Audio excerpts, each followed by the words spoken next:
ready. Here we go. Ready. Oh, I have to go to the left screen to actually show. So we have Andy Kim. You'll never find out where he is. With a Kanna. So you probably have some questions in general. Yeah. Lots of stuff coming out about the class. So, yeah, how are you doing? You see mating, multiple characters, bossing. You're trying to move away, or trying to diversify. Yeah, I'm just. I've been. How do I say it? So like the progress on my Kanna has been slowing down significantly. Like I have to like push past to 17 stars, and like that's a long process in general, right? For like your average player. So I've been thinking of maining other characters while I like gather enough meso to progress on my Kanna. I guess like just like slow progress, but like I never actually mained more than one character, and I have like a lot of questions regarding like how I should be managing my mesos, because I understand like making bossing mules, you find certain criteria of like where you like on equips where you want to hit so that you don't overinvest, but then if you're maining another character, like that concept just like goes out the window, right? So I'm just not really sure like how I should be managing so that I don't like completely stop progressing on Kanna or the second main that I'm planning on making, if that makes sense. Or forego those big jumps that you want to make by spending too much of the funds somewhere else already, and then you can't make those gains. Yeah, because like generally the way I approached it was like on Kanna, I was like, oh, I didn't make the jump, but like I have a little bit of meso left, and I just spend it all to gamble, right? But then I don't think that's the way to go, and I just want to hear your perspective of how you approach things with like not just bossing mules, but like characters that you actually like. Yeah, like side characters. Yeah, sure thing. So I mean, there's a few things that go into it. One is like, what is your eventual goal going to be on the Kanna, or is it just like general progress? Do you have anything in mind there?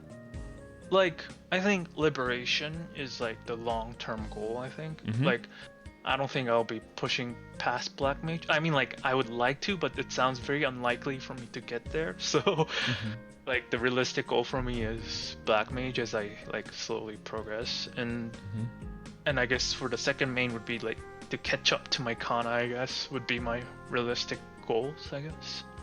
So, like, eventually liberation there as well, but for now... Yeah, getting to, like, Chaos Tenebris or something like that. Yeah. Okay. And are there any classes like you have in mind that you already picked up?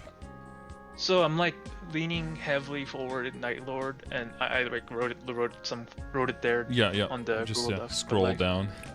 Yeah, Nightlord and Fire Poison Mage, but like I'm leaning towards Nightlord, but I'm just gonna try both of them with the Terra Burn. But most likely, unless like Fire Poison Mage like clicks with me, I would probably go with Nightlord, especially like loving the burst aspect, because like Kanna doesn't have that much burst, so been like binging for burst class, you know. Like starving for to see the bars move faster. See numbers go burr, you know. Yeah, exactly. I guess on the lower bosses you still can quite nuke them as a Kanna, of course. Oh, but you're never going to be definitely. that person with like the giant BAs and everything like that. Yeah, and Fire Poison isn't going to be either. They've got like one very short burst that does a lot of damage, like the big fire Ifrit, like the 5th job. But then, yeah, they're mostly DPM, of course, other than that. Yeah.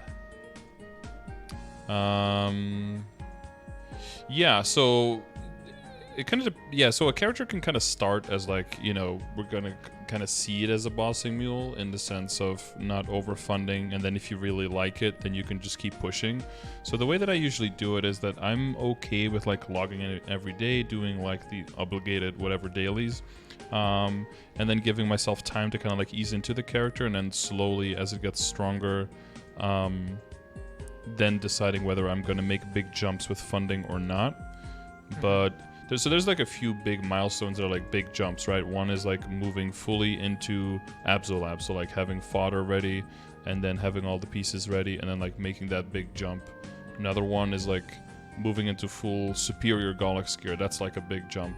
And basically you want to make sure that those jumps are like necessary and that they are worth it. So if you'll basically be able to categorize like what are the upgrades possible. So for me, like I could go into Abzo. I'd probably jump into like 20 or 21 Abzo. That would be like a jump I could make on my Adele and on my Cannoneer. So that's like one thing that's in my mind. The other thing is I could make a jump for full 21 or 20 or 21 superior stuff on my marksman and on my hero. I could make that jump on those. Or I could do the Sweetwater accessories that I have the Narrows for. Or I could do the jump to Arcanes on my DA. And then you kind of want to see like, okay, what content can those characters already do right now? What would be available, you know, after that upgrade? And is that content that I want to get to? So if your Nightlord is at the point, you know, you make it as a level 220 and you can do all the bosses around your level, basically like everything HMAG and below is like doable. Maybe it's not super duper fast, but it's probably just more than doable.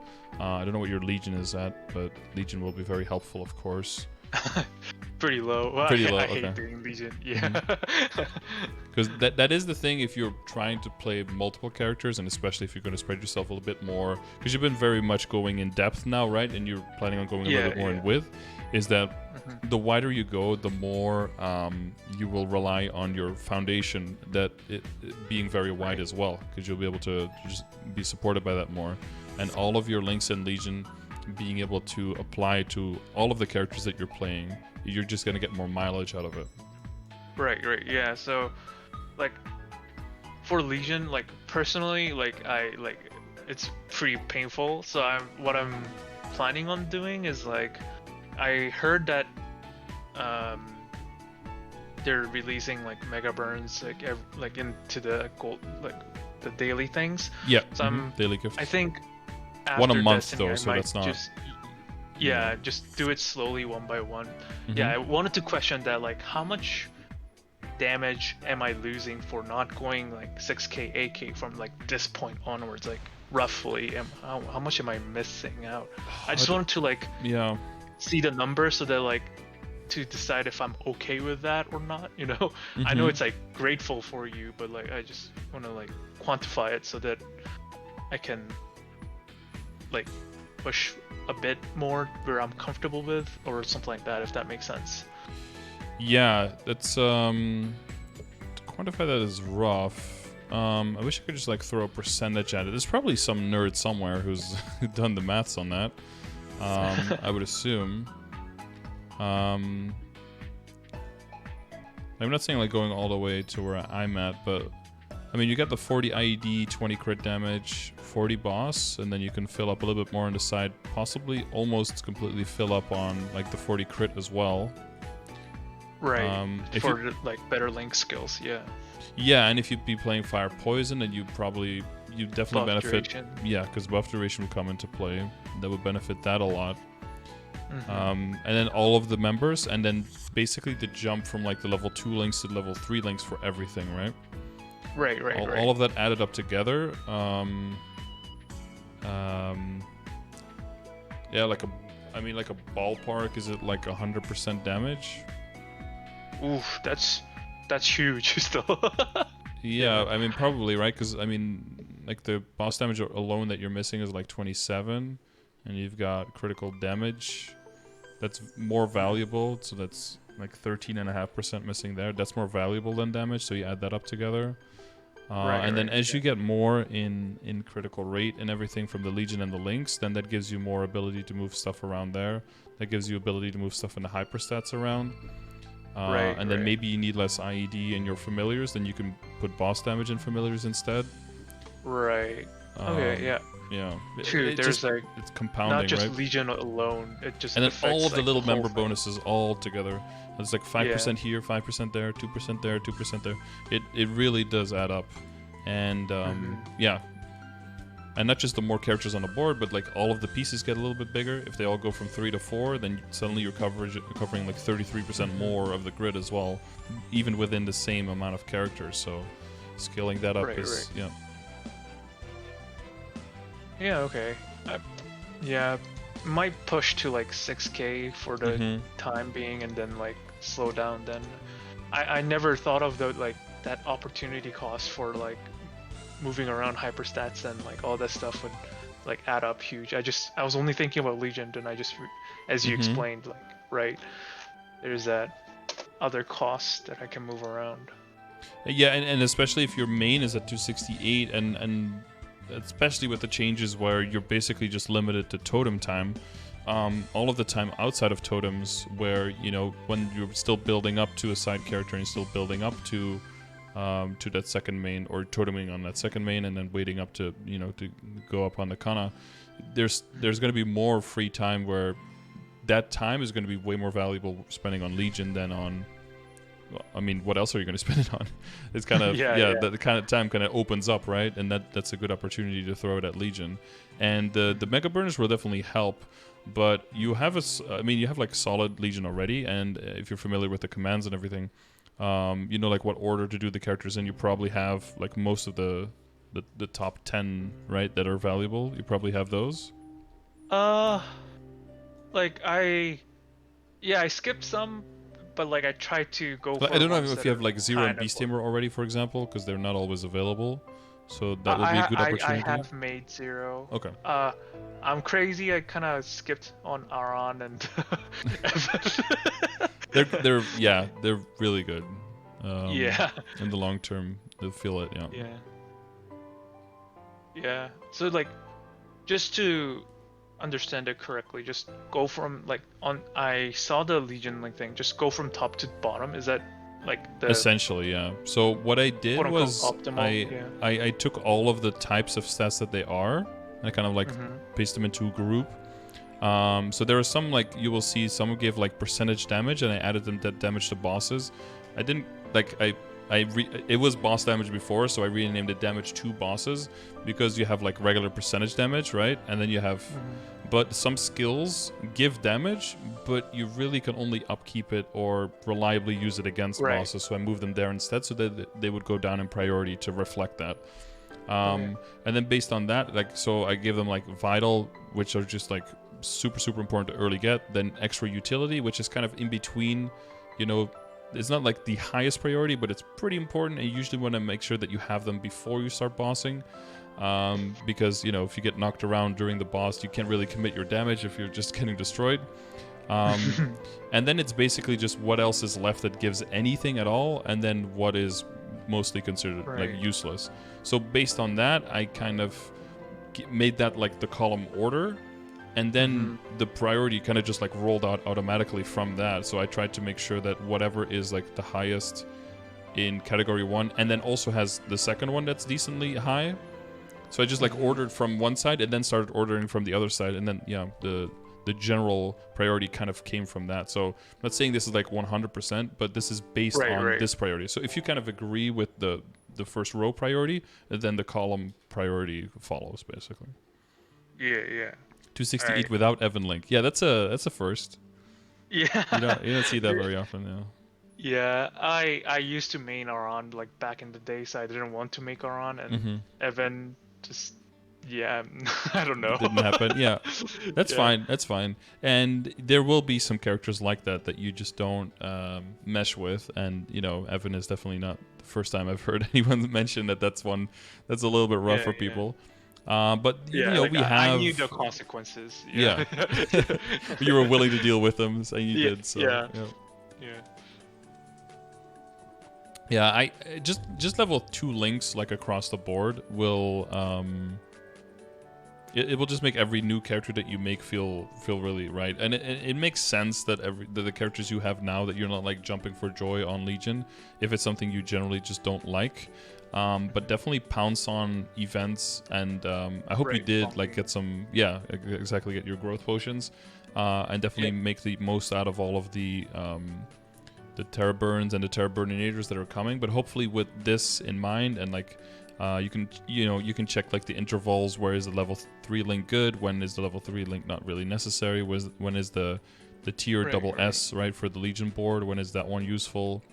And you want to Terra Burninate probably characters that have a really good level 200 Legion board, but that you don't really enjoy, right? Those are high priorities. Typically for people, it's like Mechanic, for example. There are a lot of extra tools as well to help characters get from 200 to 210 more easily, especially like the EXP event, or like the PQ kind of thing, I guess I should say. And then also, the level up potions and selectors will help you get to those points pretty easily. So you can also use Terra Burnator as like side, level 3 links that you're working on.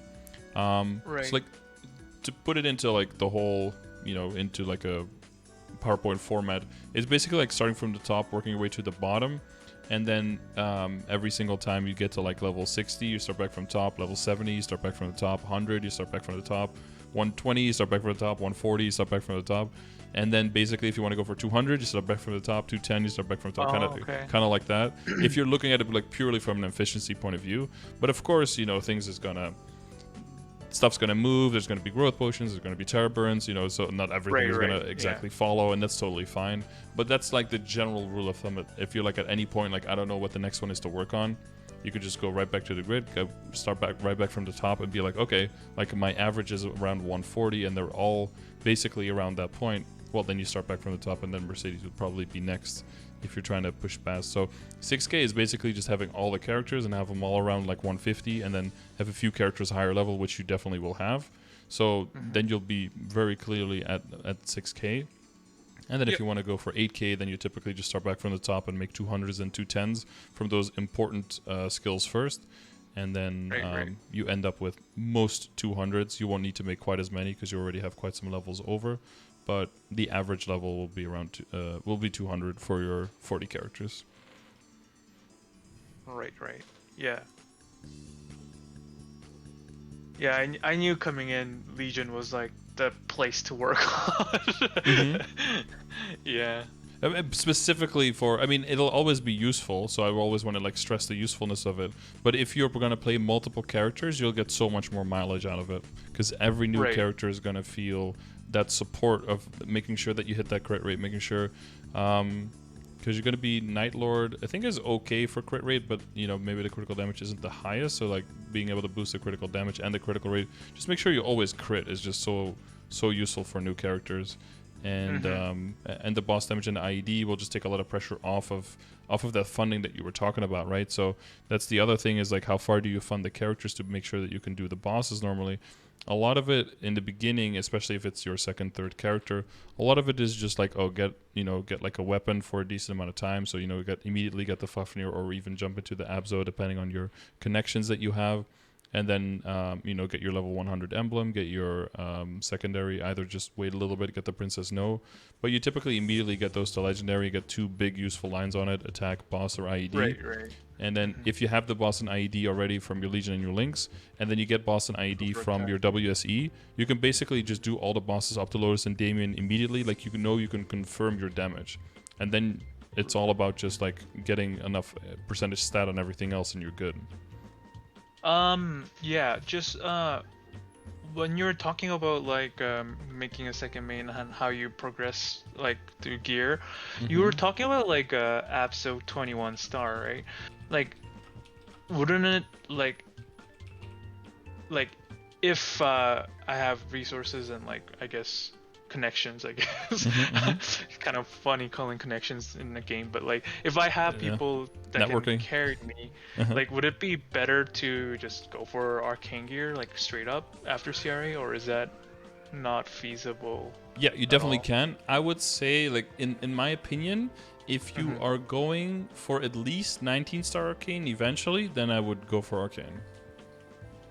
Okay. Because sitting on 17 arcane is kind of a waste. With like you can get lucky on drops, so you could say like, okay, I'm just gonna aim for high Abzo, but if I get some arcane drops, I throw those into the mix, and then I end up with like 2 pieces of 17 arcane and then 3 pieces of Abzo or something like that, and like a combination set, that's all going to be viable. And again, the bigger your legion and your links are, the less you have to be exact with the combinations of all the set and with the min maxing of the set bonuses and everything.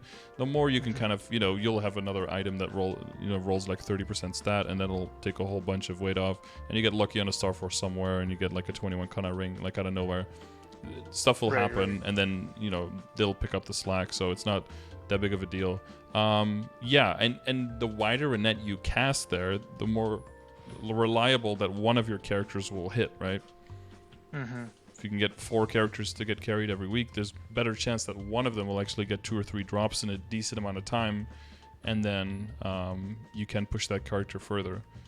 I'd actually be shocked if people aren't like, I want to make a Nightlord, that'll just make like 5 Nightlords and get 5 Nightlords carried, and then just pick the one that gets drops and then delete the other ones or something.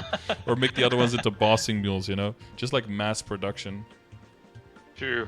I don't know if you remember this, but back when Adele's came out, there was a guy who mained Blaster first, Jando, and he would just make the Adele, because he really wanted a 22 Sarkana treasure ring, but this was before they dropped from the boss. So he would make the Adele, make the kind of treasure ring, try to tap it at 22, and then if it boomed, he just remade the character and went again until. And I think on the 3rd one he hit the 22 star, and then he like continued on the character and actually went on leveling. So he was behind in the beginning. But in the end, he got really close to actually still, competing for first slot. But that's because that's how hellbent he was on, like, I need a 22 Sarkana treasure ring. This is the only way to get one, So in that way, people will think about equips. Yeah, that's. Yeah. Okay. Yeah. Okay. So like, until big jumps, like wait for fathers is how you would progress alt characters, I guess. Yeah, that's a. Yeah, and you can mainly. I would just mainly focus on, so for a lot of other people, it'd be like, weapon, secondary emblem, then boss, drop accessories, like the general order, right? And then move into CRA, move into Abzo, move into Arcane, like, the regular jump, move into Superior and Sweetwater stuff, when you get past around 17 and Legendary, blah, blah, the whole thing. But you can afford to do bigger jumps if you have bigger funds, and you can afford to do bigger jumps if you have a bigger legion, because that is basically funds, that is funding. And what that might allow you to do is focus more on those quote unquote guaranteed upgrades, and that those are the jumps that you're thinking about with your Kanna as well, is like getting the CRA very far, getting fodder into the superior, getting the superior gear like more reliably because of possible carries and carry exchange and that kind of stuff. And then you don't have to worry as much about the Abzo lab and the Arcane and stuff, because the other pieces will actually comparatively do a lot more of the damaging, and you might actually push harder on the WSE because, or especially on the secondary and the emblem, because you have the funds to go harder on that early on. And nodes, right? You probably able to throw like a whole bunch of nodes onto a character, and that takes necessary funding away as well, because you're thinking of a new character on a general character. If they get to the point on how quickly they can kill, a lot of that is coming from money, and very little is coming from symbols, because that takes a while, and very little of that is coming from nodes, because that takes even longer, because they start with 0 drop rate, right? Like, imagine starting now from scratch with like no familiar with drop rate, no access to legion coins, no Kishin, like starting with no drop, no node stones, right? So node stones are basically, even though they don't look like money, probably one of the biggest source of money that you can be sitting on. So if you exploit that one first and foremost, then the event, the actual meso currency can still largely be dedicated to your Kanna whenever the time comes, without feeling like you are cutting into your general account progress. So it'll be mainly a matter of taking those, those potential stamps and those potential scrolls and transfer hammering at the right time, but already where you can make those really big gains for like less money, because you've gone through that already on the Kanna. So you mainly rely on those for like the side characters, and really only upgrade if you feel like the next upgrade is functional. It's like, is this going to get me to kill faster and level faster? Is this going to get me to kill a boss, in like 10 minutes, where now it takes me like half an hour with guild skills, and it's like, it makes me not want to do it at all.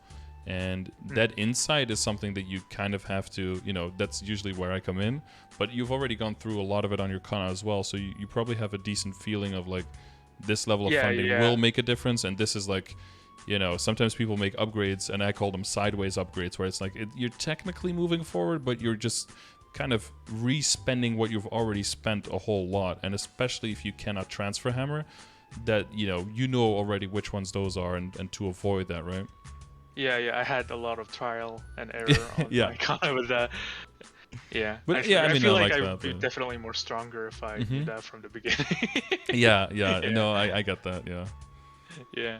All right. Yeah. I feel much better about like second maining now. I think I've like that really opened my eyes on it. And like, so as with all Kannas, it originally was like my meso farmer, quote unquote, and then it like ended up just being my, bossing. I guess my main, right? So I've been like starting to do more bosses, and I was just like trying to min-max damage with my party, right? And I just wanted to know we have a weird party. We have no 3-minute burst jobs classes in our and so 2s and 4s. Yeah, 2s and 4s, and we have 2 Kannas. Okay. So we're like, there were a lot of options to us where we can like try different things to max damage, but like, what are the ways to like, I guess, compare damage? Like what settings should we do it in? How do we compare it without missing out on something, if that makes sense? If you have 2 Kannas, then you have the 3 and 6 basically, and then 2 and 4. That is quite nice because the 6 is of course 3 2s. So what's the total composition? Are you looking at like? So no Adels. You've got like heroes, arcs. We have 2 arcs, 1 phantom. I think after Destiny he's gonna become 3-minute class. We have a demon slayer, I think. And I think that's it. Wait, let me just check real quick.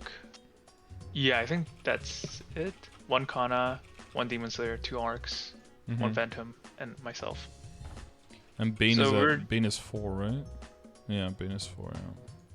Yeah, so we're just like, we've been trying a bunch of things, but we're like, yeah, I think this would be the max damage, but like, where do we test it? A, and B, what's like a successful environment to test it? Like after burst, like how long should we like BA kind of thing, if that makes sense? Like, I never done it like to min max, like let alone myself. So like, I'm not sure like what's because like there's off burst, you have to count in off burst and on burst, right? So just like what? Yeah, I mean it'll be mainly like doing like a test, like a practice mode on the boss, and like seeing if you kill it faster, provided that you're not like fucking up, right? To try to kind of take the, because it'll probably be very boss reliant. Like for Will, you have those 2-minute tests. Right. What bosses are you specifically looking at? You're looking at Tenebra's bosses to optimize it? Because everything below that is probably just blowing up anyway, right? Yeah. We are like on the verge of clearing hard Will. Okay. Yeah, so like, and we're like, also to add on to that, like phase 3, we're having hard time optimizing burst cycles in phase 3 as well, because like charging domain in phase 3 is pretty hard. So we're just like, is it better to not charge domain and then just burst it, or is it like what, like, Yeah, so there's definitely there's definitely the whole like making sure that everyone's burst is up, syncing with domain. You can definitely charge 1 domain at the end of phase 2, right before you get into 3.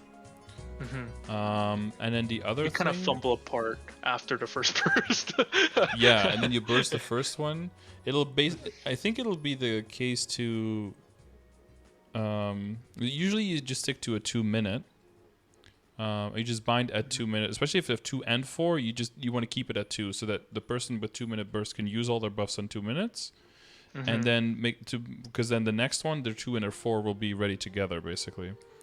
Right. And you have the benefit of having 2 long binds as a Kanna, so that's nice for phase 1, right, for Will, so because you have one person who can keep track of the bind timer of the Right. one Yeah. side and one of the other, and you always have Yeah. a long bind on both, and the 2-minute can always fully commit.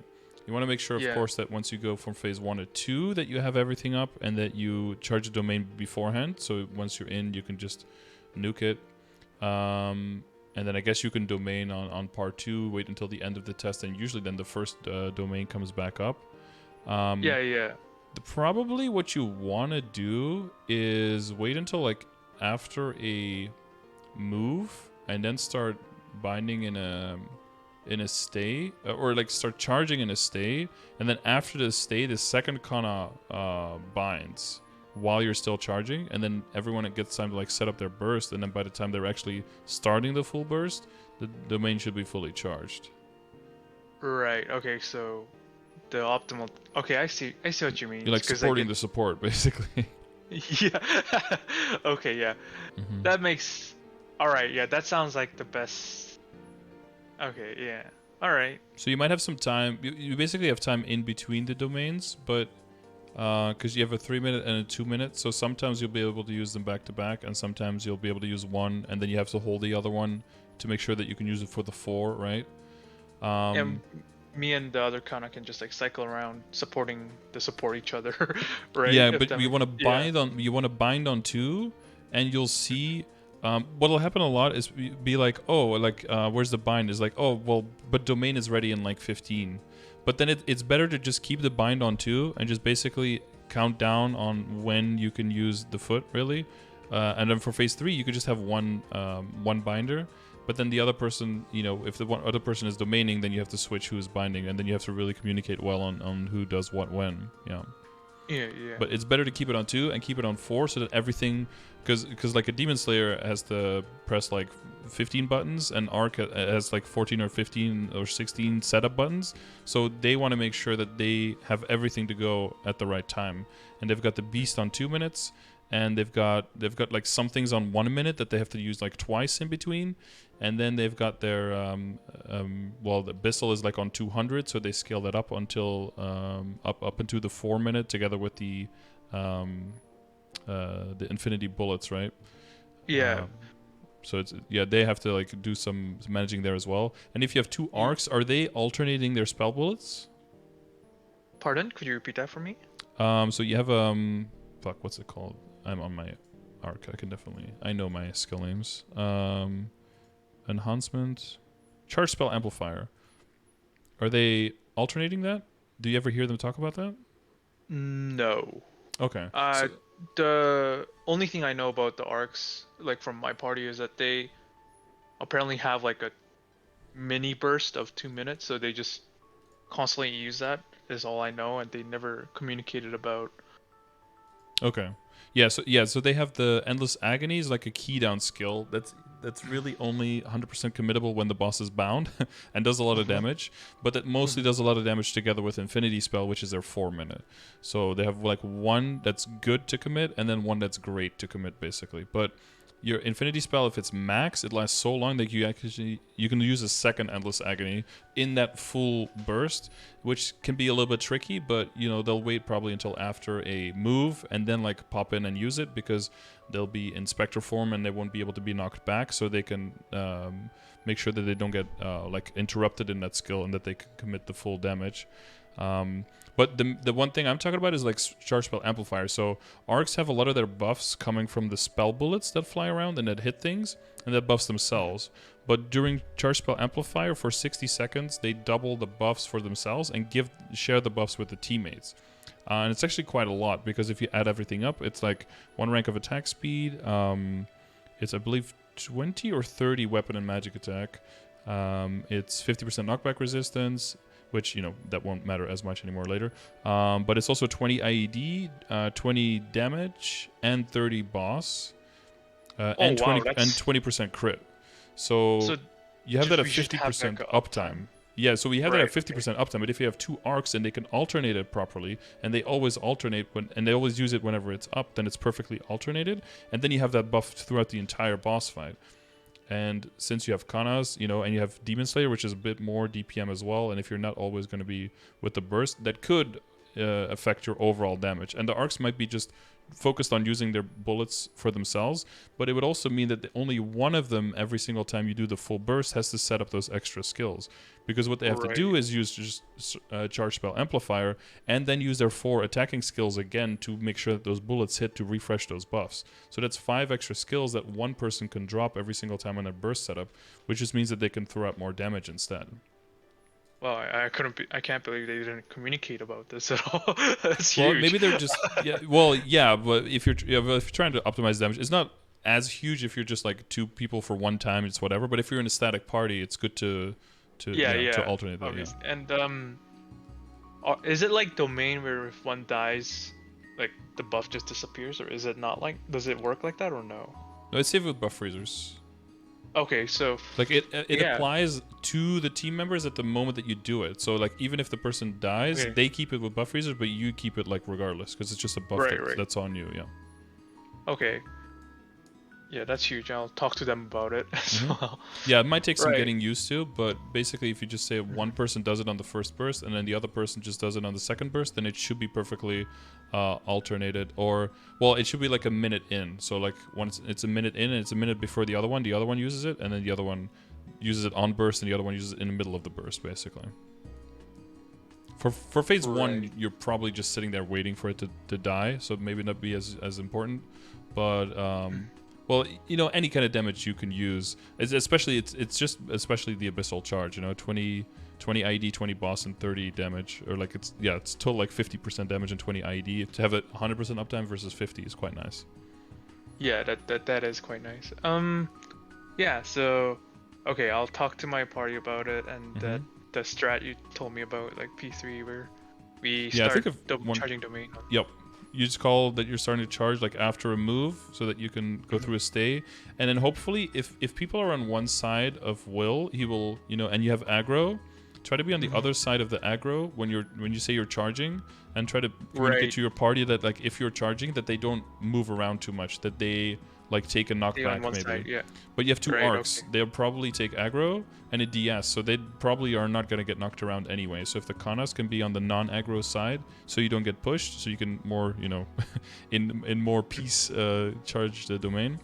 And then once you're like stage 2 or so, or once the other one does the move, and the next one is stay, and the next one is move, then the other kind of binds to make sure that it locks it in place. And then if it's calling bind, then the other guys also know, and then hopefully one of the arcs doesn't have to do as many buttons, and it can start bursting a little bit faster. But yeah, once you're charging, they'll start jumping around, charging their bullets. Yeah. Like it sucks. We can't get enough practice on P3, so it's just like we're all like headless chickens, just like trying to survive. Oh, one extra possibility is that the Phantom links with you and just gives you Sacrosanctity, so you can charge and are unkillable for 30 seconds. Ooh. What's the skill called? Sacrosanctity. It's they'll definitely know what it is. It's a paladin. Isn't that a hyper skill? Yeah. Sounds like a paladin skill. Yeah, it gives you 30. Like it gives the user and the person that you're linked to 30 seconds of unkillability, just complete invulnerability for 30 seconds. So that's huge. Yeah. If that doesn't work, then that's always a backup, because we're talking about like what skill would be the best for Phantom to steal for us, but he was talking about how he would lose a lot of DPS for it. So we're like talking about it as well. Yeah, I think he wants what does Phantom use? They use the dual blade feet. Yeah, cross surge. Cross surge for 3rd, and then final cut you're talking about, right? For 4th. Yeah. And then for hyper, there's a few damage ones. There's Dark Thirst is just a lot of attack, and Inferno Aura and Bullseye Shot are like and ID and boss damage and critical rate and like a little bit of everything. And then Sacrosanctity is more purely like utility to keep the team alive. It's usually picked out of kind of like either laziness or I forgot to switch, or we really need it. But hopefully that we really need it is like a temporary thing, and then as you get better at the boss and the boss gets Right. faster and faster, then you don't need it as much anymore, and then you can dedicate more to DPS and make the run even faster. Or then you can use it at the end when you're like switching gear, so you can have two people just like standing there switching gear while everyone else is like jumping around trying to dodge and die to to switch. Is the boss reward room coming this patch, or is it the next patch? Oh, Phantom can't iframe other people? Wait, who have I been running with? Wait, I've been running with Muhammad. Oh, he is a paladin. Hang on. I've also been running with a Phantom. Oh yeah, he doesn't... No, he just does it for himself, you're right. Yeah, because he doesn't have the linking skill. It's like why they lose some utility as Phantoms. Yeah, you're right. Oh, yeah, so, okay, that wouldn't work. Yeah, that would just be for his own survivability. So he has to, yeah, he has to decide that for himself. Okay, never mind. That plan's off the table. Sorry, you asked something else? Yeah, sorry. Just No double worries. checking I'm not giving bad advice here. Rightfully No getting worries. called out in the chat. I got really excited about 30-second invincibility. But... Yeah, it is. That's why Phantoms always like take it at least once just to feel and then jump through things. Yeah, but I was in one party with a Phantom, but I also now added another party added a Paladin, so that's why I was getting them confused. Right. Okay. Yeah, I feel more solid about bossing now. Mm-hmm. Yeah, we're like very close at P3. We're like 20% HP, and like the only reason we're not clearing is because everyone's dying. Yep. So we don't have like we lose a lot of DPS. But I think with the bursts, and we like found this like simulator thing. Yep. For like the boss mechanics. So we're like practicing on that before going in. So I think And phase 2 is we'll clean? be able to do it.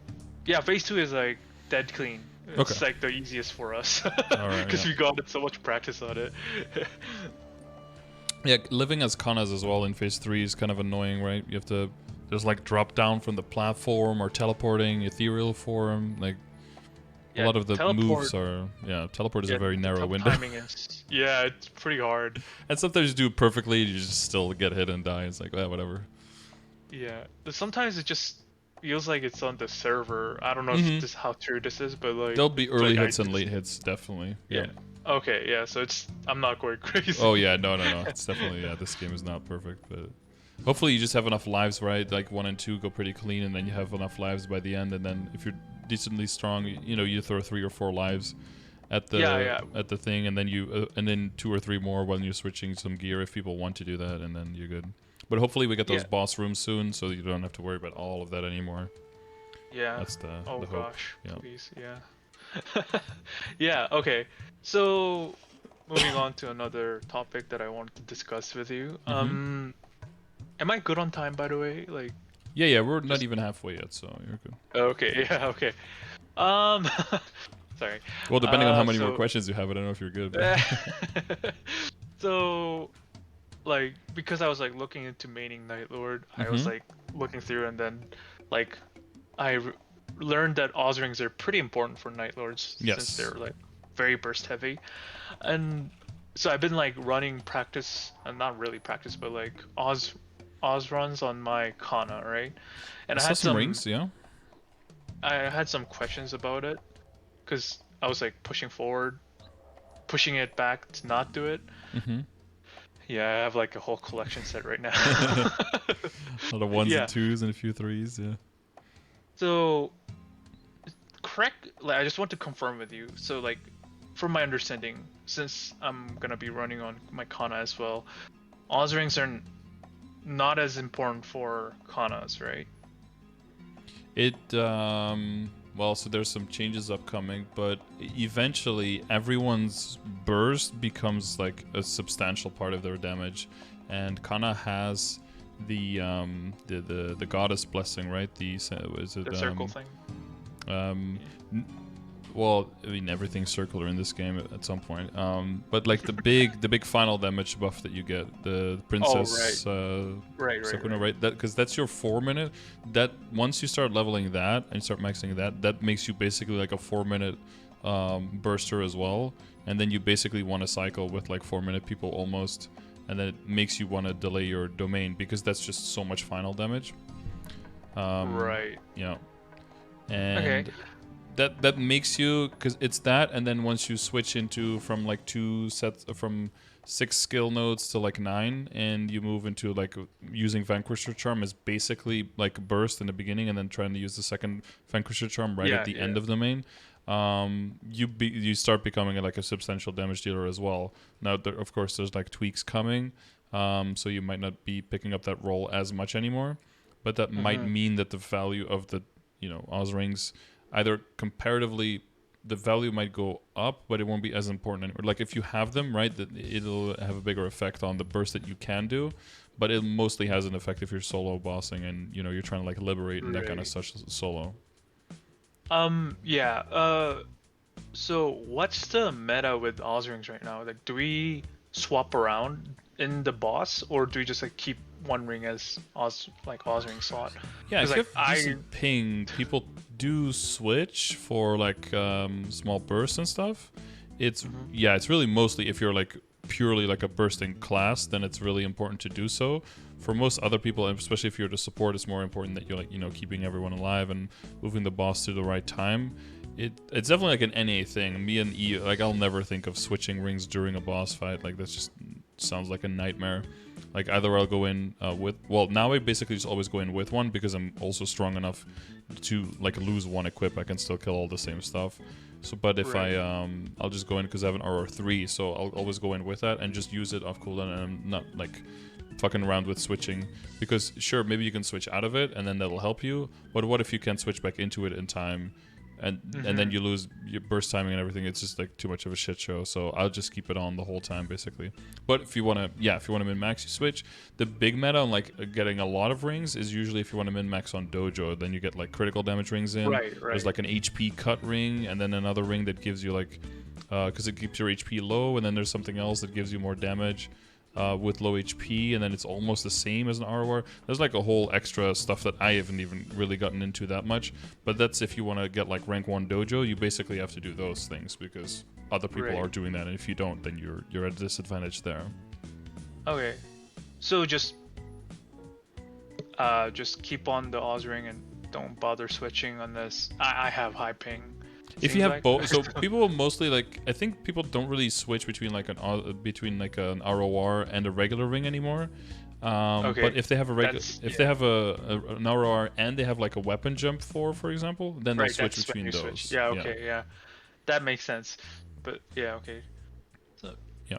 Unless you're okay. really trying to min max, or you're like trying to, because you'll see like people's like culvert runs, and they're like jumping into the corners, switching rings, jumping back, and it's, Right. Right. yeah.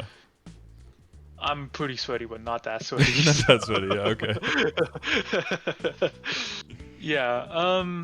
Okay. So just keep keep it on. Okay. But yeah, for Nightlord, That's it'll definitely be the ROR is just going to be more than anything super important, And people will even maybe combine it with like the Kerr rings, right, from the Stellar Detectives and all that stuff for the iframe on it, so that you can, because as a Nightlord you have the skill that basically gets you killed, right, from everything that touches you. So if you can be immune while you're doing that, and then really stand really close to the boss to commit the whole. right. Right. Yeah, that will disproportionately give you a lot of value, because that's just where you're getting all your damage, is in that burst, in that domain, in that bind, and then just unloading. Yeah. Okay. Yeah. So I guess another topic that I wanted to discuss with you was like, I understand like Kanas are very valuable to the party, right? Even just like level 200 max domain would be more valuable than one DPS class, but like like I don't want to cause too much damage loss to the party, like, but like when can my Nightlord like switch with Kanna? If that like does that make like how strong like should Yeah, my where do you have to be Nightlord to, be? to surpass this, Like, or to make up for it? Yeah, or would it be impossible to replace my Kanna and be an asset, if that makes sense? Yeah, so where is everyone else in the party? Are they like around the same point, or are they a little bit lower level, or around the same stat? Like, Half the party's like slightly above me, and half of the part I'm like in the middle ground, I guess. Okay. And we're like all saving up for Shining Star Right. Force Okay. event, so we're gonna make a huge jump there, I think. Everyone's like mid 30s to 40k, like around that area. Yeah. Mid, Okay. like almost, somewhere there. 35 Yeah. to 40. Okay.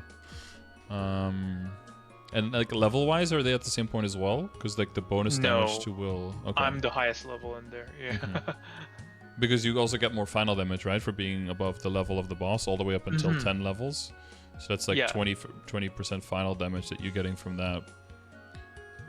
Basically meaning, that you get way more value out of the stat that you do have. So your real stat is closer to probably like 45k, like compared to their stat, basically. Right.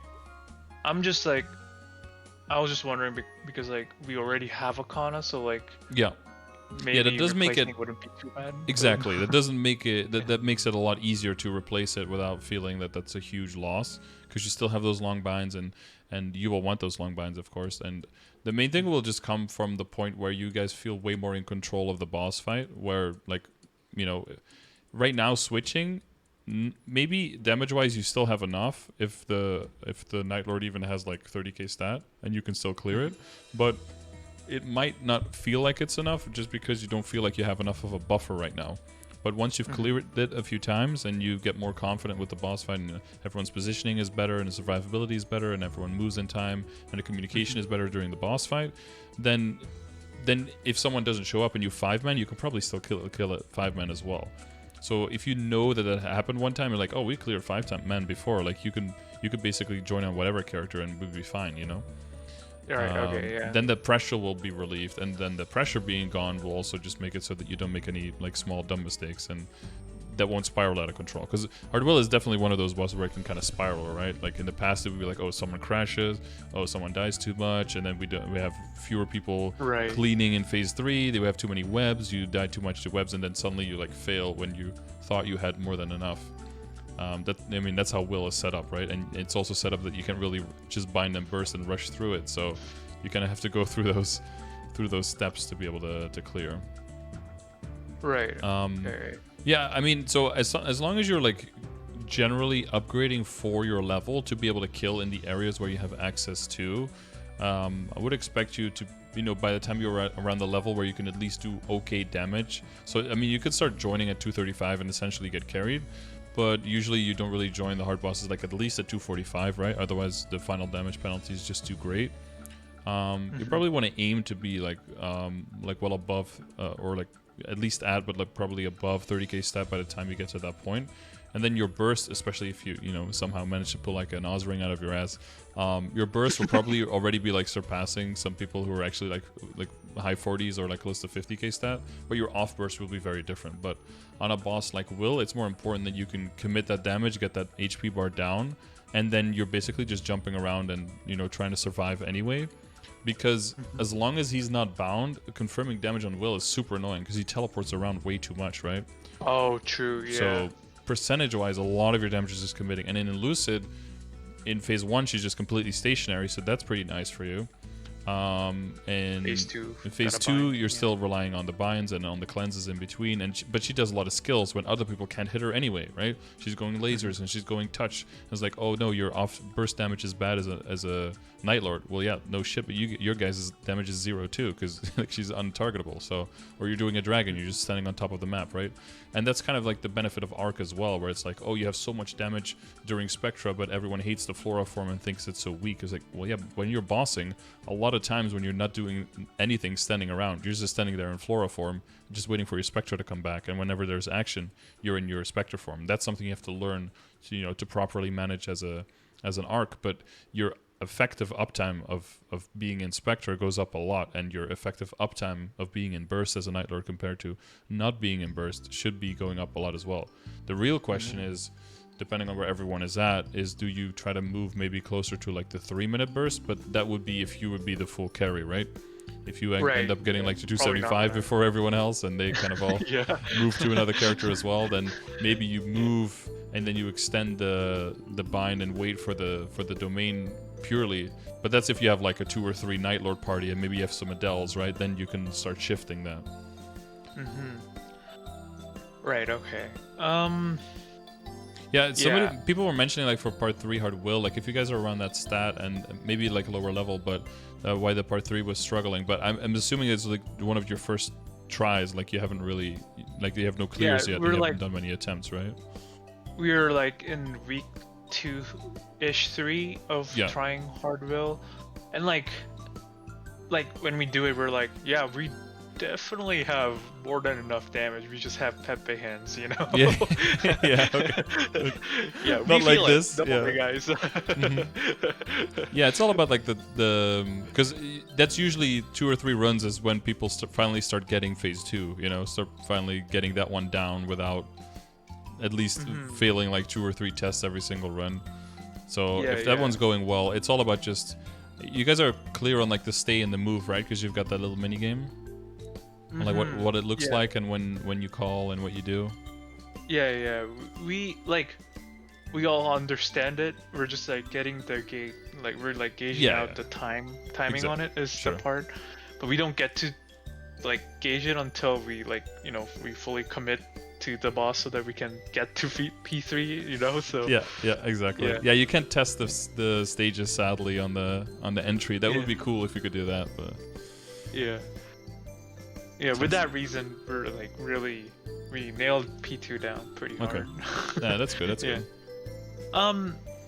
So I'm like relatively new to party bossing on Kanna. Like I was like hell bent on like solo.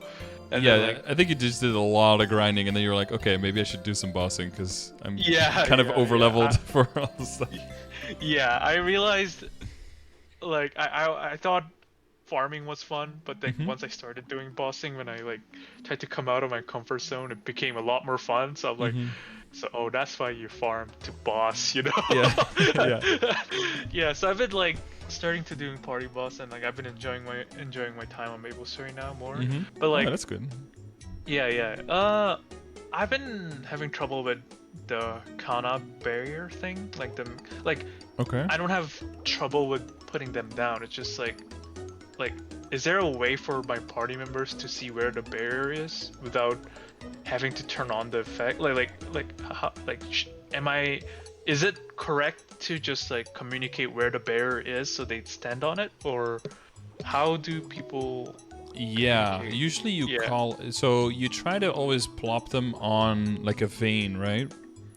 And then if the boss comes near the vein, then you try to bind him, and then usually say like bound, and then like barrier to his right or barrier to his left, so that they can position a little bit. And if people don't stand in it, it's not the end of the world. But as long as you call out where it is, then people will try their best. Or like barrier on me or something. If you're like quite noticeable, you can say like barrier on me or barrier in the middle. So like for phase 1, sometimes people put like a barrier in the middle if people had to like rush switch over. And they don't have enough moonlight to double switch, and you might be in the wrong dimension, right? Because you're trying to make like the first test on the first entry, for example. Although you guys have Demon Slayer 2 arcs, 2 Kanna, so you should probably be nuking that first bar anyway. Like if you have 2 arcs going. But if something happens, people get hit a little bit too much, they don't have the moonlight, you can put a barrier in the middle, and you can survive a screen crack sometimes with that. So that could be like a little bit of a Hail Mary to live. And then usually the other ones is just purely, for the bossing, for the damage. And then you like call out like that you bind it. And in phase 2, I mean, in the beginning you just slam on it, and then the rest is kind of like whatever. And for phase 3, you try to always, if you see a crack like near the middle, you just put it in the middle. Technically, people can see it if they move in and out of it. There's like a little particle effect on them, but people have typically pretty low skill visibility on, so it's very hard to see. And you have so many buffs, so it's tricky to see if like one buff you gain one and then you lose one again. You can kind of see it, but it's more of those things that's a nice little extra if people stand in it. It might be more important to like communicate with the other Kanna to make sure that you're not overlapping in it, because then the chance that people accidentally stand in it like it doubles. So then it's almost harder to not stand in a barrier than to stand in one. Yeah, I just felt like really bad going like I felt like a teacher just going like, guys, bears here, go there. Yeah, Like yeah. I didn't want to micromanage people, and it just felt like a bully doing that. So Yeah, I mean it's a I'm little just bit your job because like they know their job is to press their 16 buttons to get the burst off, and then your job to or together with the other Kanna to make sure that the boss is in a certain position where they can kill it, and then. I mean, you can also be like, oh, there's no barrier. Like you can see where they're standing, and there's no nice barrier. Maybe you just put a small one down then. You know, and then at least they have some extra damage. But yeah, too many of those barriers, and then you get in trouble with your mana, right? So you have to kind of gather, defend your own, yeah. damage there. Yeah. Okay. And okay, so basically what we're doing is right. It's just up to the people to stand it right, I guess. Yeah. Yeah, you can call out where it is, and then it's up to them. Yeah. Yeah. Okay. Right. And red flames, right? So Mm-hmm. so I'm not sure if I have the red flames like concept correctly, but like they don't get the highest tier, right, for flames, right? Yeah, Is that's this correct. So if I'm like trying to go for late game / end game, I should just put that on other characters and just only use rainbow flames, right? Well, so even though Eternal Flames have the chance of getting the highest tier, just the chance to hit a tier 7 is only 1%. Oh. So the Okay. the chance for all the other tiers is a little bit higher. So you basically shift. So powerful give between 3 and 6, and then Eternals give between 4 and 7. But that 7 specifically is only 1%. So it's mostly top heavy towards the tier 5s and tier 6s being the chances there makes. And so an average Eternal Flame, if you're looking for like a late game and end game flame value, an Eternal Flame is worth about 3 powerful flames. But powerful flames are more common than eternal flames on a factor of more than 3 to 1. So you're still more likely to get a good roll out of a powerful flame than out of an eternal flame for that reason. Right. So the main reason that you would like look at your eternal flame specifically as more value is if you're looking at like a weapon, something you're going to transpose, or like a high level, like an actual arcane item, then you probably want to prioritize throwing your eternals at that. But other than that, I think you can look at a powerful and eternal as being reasonably the same value. And then in event shop, you will see usually that they're priced as a 3 to 1. So they're usually the eternals are typically they're worth getting, you know, like in a wish shop and stuff like that. But for mezzos, they're never worth like 250 mil or something. They're fucking crazy because they're 3 to 1, and our powerfuls are like 9 mil, so they're worth about like 27, right? Maybe a little bit higher on the upper end, but so they're never worth like 250. So that price doesn't make any sense. Yeah, I was gonna ask if I should like buy the Meso Shop Eternal Flame, but I guess not. Yeah, 3 to 1 is about a good ratio. And if you look at the, have you ever worked with the flame cost calculator before? No, like is it like cube cost calculator, but just flame? Yeah, basically. So let's say that you have an Eternal and you're trying to, or let's say you have a level 200 item, and what is your main stat? Weapon attack goes down a little bit, but I think you're roughly around the same thing. Flame advantage item, and let's say you're trying to get like 135 on an arcane, let's say. And then you can see how much it would cost you on powerfuls and how many flames you would use. And then you could switch to Eternals if you want to, and switch, and it should be around a third. Yeah. So you saw the powerful ones. Right. Yeah, I see it. Yeah. Is around 267, 390. So you're looking at between, if you look at a third, between like 90 and 130 ish. Yeah, so it's like a 97, 140. So it's like almost a third. Like the higher you go, the closer you get to that 1/3. Especially if you increase this to like 180 or something. Well, now if you're looking on powerful, you're gonna need like perfect 6s on every single thing. Whereas on an Eternal, that's way more likely. So now you're probably gonna get way closer, or even under that 3 to 1 value. It's kind of the same thing as like if you're looking for 3 lines of critical damage on a glove, and you compare a red cube and a black cube, right? The higher you go, the more in favor of the black cubes it's going to get by like a really wide margin. But usually by the time you get to that point, you're setting some unrealistic standards. So those are like 1 in a billion rolls anyway. So it's not really, or 1 in 15,000 in this case. Yeah, that makes sense.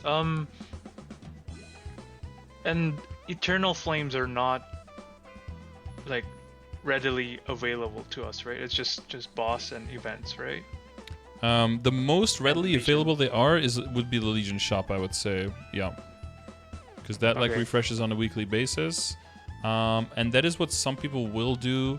And this kind of goes back into like the progression grid, right? I mean, everything goes back into that, of course. Yeah. But once you're going more into, basically, you're moving into the end game, and everything is just like kind of done, and every single project is just super expensive. And you have like an arcane that has like, you know, maybe like a high 120, like a low 130 flame score. But you're like, I just want to see if I can get like a Hail Mary roll and get like a 150, just like pull that out of my ass, right? At that point, if you completely ruin the flame on one of your arcanes, that changes nothing in your damage, right? Like, you're not going to feel anything. So then what people might do is just buy like the Eternals on a weekly basis from the shop and just throw those on just to see if they can hit something.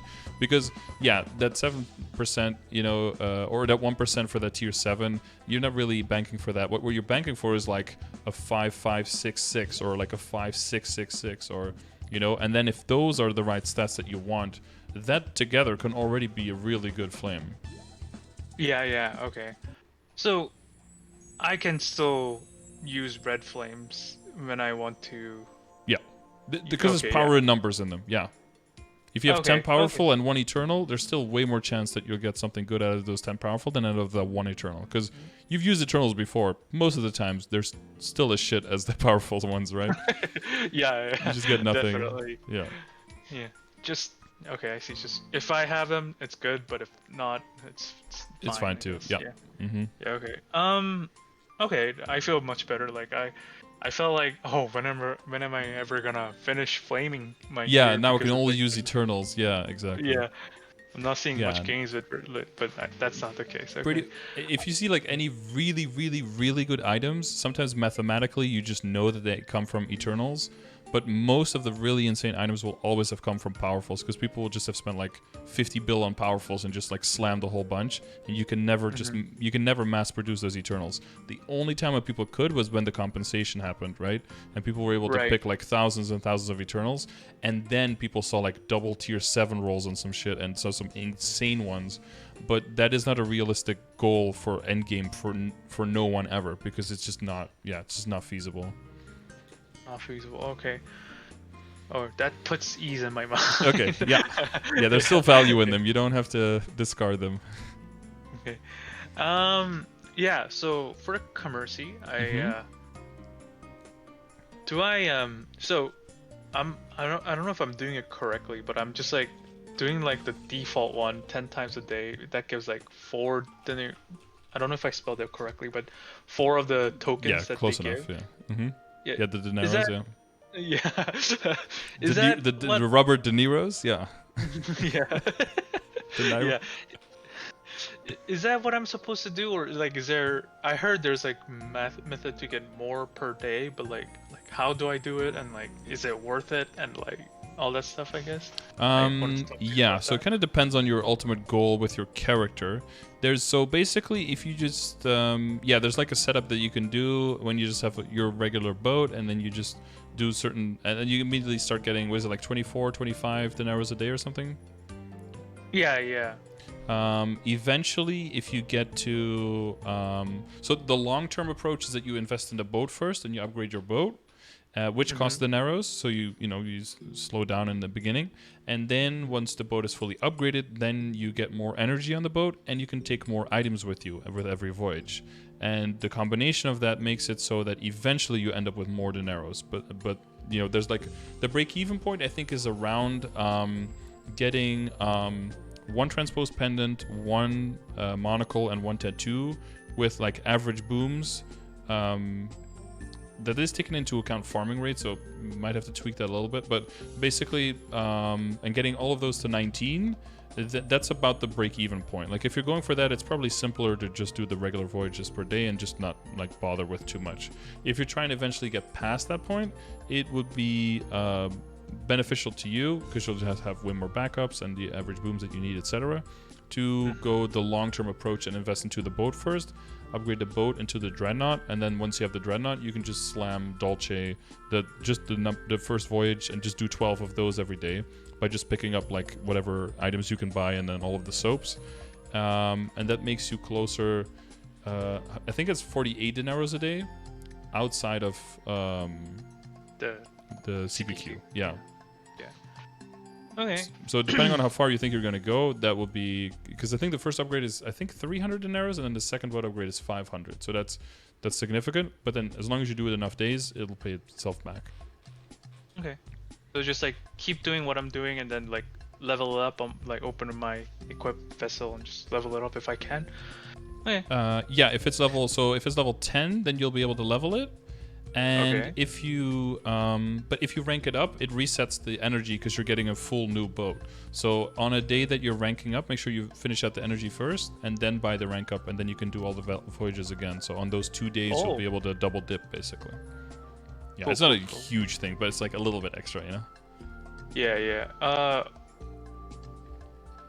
How many times, like how many upgrades are there for the boat? Or like is it just once and done with it? 2. Or... So you can start with the cargo skiff, and then it goes into the sailboat, and then it goes into the dreadnought, and that's the final one. So 2 upgrades. Okay. And that's the only thing that I have to do Yep. for... Yeah, Okay, so yeah. once you've upgraded, it's best to always do the furthest possible voyages you can do, because they have the best experience per energy ratio. And you need experience to level up your boat, especially the last one takes quite a while to level. If you're just doing like the first voyages, you'll take so long to level up that it's not like worth it anymore almost to make those upgrades. So it's best to do the furthest voyages you can, so like the Lith Harbor ones. Okay. I'll start investing in that. Might Or as be well. lazy and only do CPQ. Yeah, you could do that as well. Yeah. Right. So talking about bosses after HFIL, because I think we're gonna clear it very soon, and we're gonna get a huge upgrades on our strength as a party soon with Destiny and like all the events. And we tried End Gloom and we like cleared it pretty easily. Yep. What's the list of boss that we should be like aiming after HFIL? Like what order would it be the best to do so? So have you guys? Okay, you tried normal Gloom, and have you guys done hard Lotus, hard Damien? I think Sounds like we you've tried at can. least once. Yeah, we did it. We tried it once, like just like with like half the party members, and we're like, yeah, it's definitely doable. But we're like, some of the party members are like trading normal Okay. Domian, so we can't fully commit to it. But like, it looks like it's very doable to the point where like we could probably solo it soon. So we're just like pushing that off, like because of trading reasons. So, depending on the class, like once you get closer to that 40k stat is where you could try to start soloing, and you'll do pretty like long runs, especially if you're like more the support ones. You'll take a little bit longer, but most of the people will be able to just start like soloing, like pretty comfortably. Yeah, maybe like 15 to 20 minutes for like DPS classes, and the support class is more like 20 to 25 minutes. So party should definitely be necessary. One thing that you can do there, like if people are trading normal, you could also do like 3 or 4, like 3 of you attack and 3 of you come on mules, and then you can actually see if you can get some Absolab drops, right? Right. Which would speed up the process of getting that stuff that they're trying to get, possibly. Yeah, it's unfortunate. Like the trade is like with Outside people outside of the party, so we can't really like. Yeah, sure. Yeah, okay. Yeah. So well, that would be from probably HFIL, the bosses, but yeah, you would quickly move to either like duoing or like soloing duoing and trading, whatever. After that, it would probably have to be I think like Chaos Slime first. May be a long boss fight, but it's just about just slugging it out. It's a bit annoying if you're on 2 and 4 minute though, because that does mean that you want to start in with the 2-4 burst, then do the 2 minute, and then postpone the tests for about 50 seconds, and then and hold your domain, and then do domain again for 2-4 back again after the bind, so that you get that extra final damage on him when he's stunned. Yep. Well, actually, you don't have to hold the domain because you have 2. And then it'll be well, normal Dark Knell, right? Oh, so Cow Slime and then Dark Knell? Okay. Yeah. And then Varishilla. And then you circle Varishilla. back to the Chaos forms. So like into Chaos Gloom Right. and then into Chaos Dark Knell. Yeah. Igloo. Okay. We're like, oh, we should like, we're partying and we're being all cutesy, like we're like, oh, we should go until liberation, let's do this party woo, right? So I just wanted to know like what the order should be in difficulty so that we don't get like too demoralized, if that makes sense. Yeah. Yeah, it'll depend. Like when you're doing hard loads in Ardamian, whether you know break up into like 2 parties of 3, or whether you like to solo things more. Some of the things might also change with the changes of the boss crystal. That some people are like, I'm gonna try to solo these, or we want to try to like duo. If people make really big jumps and they can actually like duo hard lucid, maybe they want to do that. And then you know what you said with like with the Nightlord, maybe then you just join each other on like another character, and that character is just kind of just there to see if you can YOLO some drops. Right. A lot of the things, it'll create a lot of possibilities if you have a full 6-man that is like fully dedicated, because I mean you can do a 4 and a 2 if some people are a little bit stronger, and you have 2 Kannas as well, so you can split up into 2 or 3 and still have a Kanna in both and still do well. So there's a lot of options there. Yeah, okay. Yeah, Yeah, it seems maybe far now because you're like, we're still struggling with hard will, but you know that I'm sure that'll fall on its feet pretty quickly, and then you know with the big upgrades coming, that you'll see a huge bump there in damage for sure. Yeah, and like I heard as you grow, the growth goes exponential, so hoping. Yeah, whatever is like the hardest thing you can possibly think of now. You know, you need to be so much stronger until you can move on. So if you can move on, that means the things that are struggling now will be easy in comparison. For me, it was always like Hard Lotus was like, oh my god, there's so much going on. But then once I got to the point where I had to learn Black Mage and all the stuff that's going on there, and it's still like I don't really feel super competent in that, but at least I'm making it through runs. You just have to respond to so many things and so quickly that something like Hard Lotus feels like there's just actually nothing going on. And even, you know, you have the, oh no, there's 4 Demolishizers happening. Well, this is why I have my iframe, you know? Like, because I don't need my iframe anymore for everything else, because everything else is so easy to dodge. Something has to reach like a very high level of what the fuck is going on before you actually use an iframe, that an iframe is really reliable again. Or you actually just start tapping it for damage or something, you know, in the case of an art. Because you're like, I can get out of everything else, you know? And if I don't, that's fine too, if I die once or twice. Because there's very few situations that can actually still kill me. And then then you can start getting way more liberal with where you use your skills and how you get through things. Yeah, definitely. Yeah, we definitely felt that like once we started doing H-Will, like we would do normal will before that, so that we would like get used to it, and like we would struggle with N-Will mechanics, and then we'd like practice the H-Will, and like N-Will felt like, and I was like, I have so much Moonlight, I can switch like 14 times, and then in Hardwell you're like, please Moonlight, the first time you try to switch, or you go back once you're on the second character and you're like doing the boss, you're like, oh my god, I have so much Moonlight, what the fuck? Because you're just used to like months of just like not getting any, and then you'll definitely oh, what are the rates for getting boss damage on familiar? It's a struggle, so I was just wondering like what my chances I don't know are. if it's weighted. I'm inclined to think no, but I hear from people yes, so I don't know. But I have the list of like all of the possible outcomes, so I'm inclined to say it's just 1 out of X, you know, where X is the amount of outcomes. Right. So if in Epic it's like, is it like 90 or something? Oh, 113. And in Unique, it's 1 out of 133. So, I mean, that would be like my ballpark like area. Of course, you have, I think you have 20 and 30%, right, in Epic? I have 1. Oh. Yeah, you have 20 and 30, so it's like 2. Yeah. I mean, it's 2 out of 113, but like 1 is 20%, 1 is 30%, right? Yeah. And then for Unique, I think there's 30, 35, and 40, I believe. Yeah. So there you technically have 3 outs. So the rates, quote unquote, are better. Plus Unique, also your second line is Epic. So there's a chance that those can be boss as well. So, yeah. Wow, but then so you can actually go for like... boss on. You could, but those I wonder if there's even more than 2 or 3 of those in the entire server, and I wonder if any of those weren't opened when we had like thousands of junior bookies. But Right. the main thing is that eventually your total boss damage can only stack up to 120%. So if you have one of those, that's definitely golden.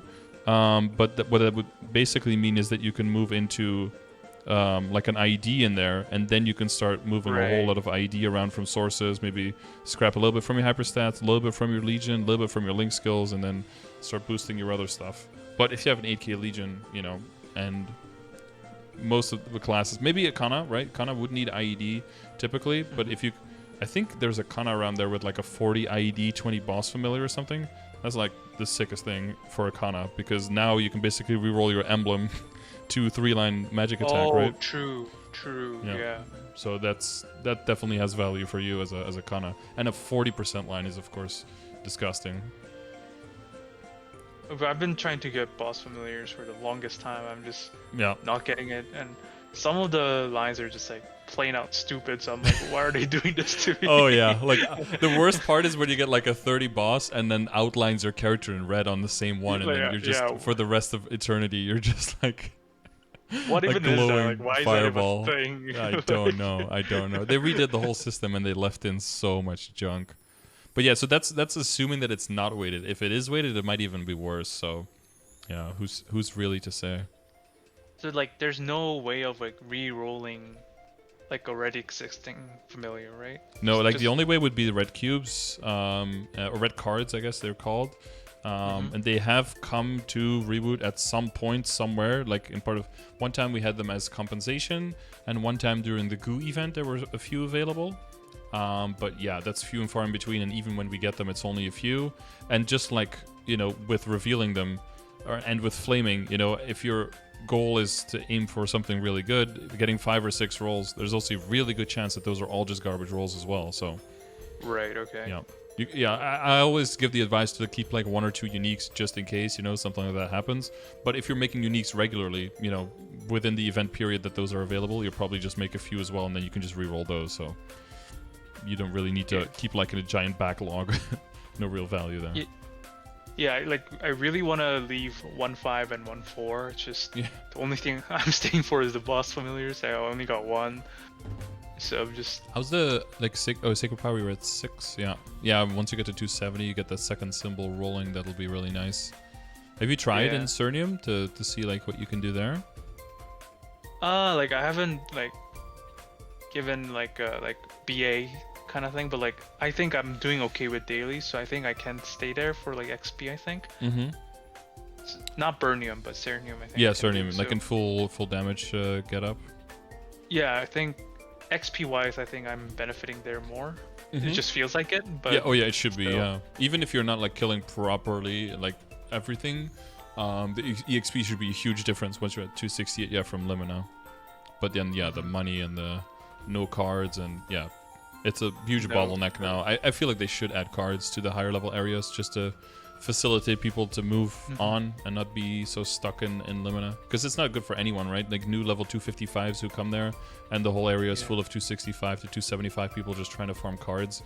Like it's not a it feels like the whole deal. patch to like make people move from CLP back in the day, like it's just like counterintuitive to not have that, to make them stuck in 1.5. You notice they've been like trying to push people through, right? Like with Bye Bye Station, it's like, okay, let's get rid of that stuff, and then everyone that was in Arcana, it's like, okay, well, let's get rid of the XP, exactly, the suicide part. It's like, okay, now everyone in Limina, okay, now let's get rid of Kishin. So every single thing is trying to push those Kanas like further into the game.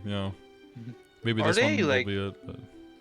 Because like as you said, like I've been noticing that they're trying to align themselves with like the future patch, like the past couple of patches, to line up with KMS more. Like, do they update familiars quite often, or do they like are they like trying to stay away from it?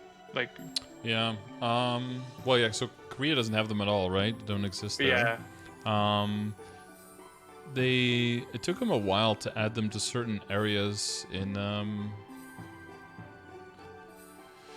I'm honestly not sure. I think they want to have them as I think they will just like employ them as weapons, like as tools to basically force people into a certain corner. So I think they should probably deploy them. I would almost think that it might be a good idea to like take them away from Limina and move them into Cernium instead, as weird as that sounds. Just right now is probably too early because there's too much of a like wall you hit when you go to Cernium. But maybe like in Burning Cernium or something that you add them there, maybe like reduce the drop rate a little bit in Limina or something.